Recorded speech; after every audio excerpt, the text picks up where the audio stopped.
Filippo Albano, Veneto, classe 2005, tanto nuoto, poi il tennis e adesso il padel. Perché questa scelta?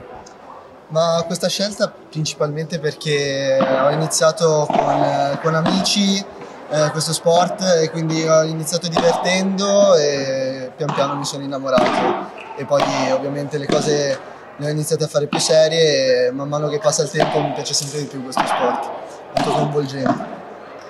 Tu fai parte della nazionale giovanile, a un ragazzo, a un tuo coetaneo, cosa consiglieresti per arrivare al tuo stesso livello? Ma di allenarsi e di girare tanto per fare tornei e per avere l'occasione di competere con gente diversa, se ha la possibilità di sperimentare, di vedere nuovi giochi, nuove situazioni di gioco, quindi sì, di girare molto. Prossimi appuntamenti? E adesso dal 10 al 13 di giugno ci saranno le prequali del Premier Padel a Roma e si giocheranno probabilmente al Foro Italico e niente, sarò lì.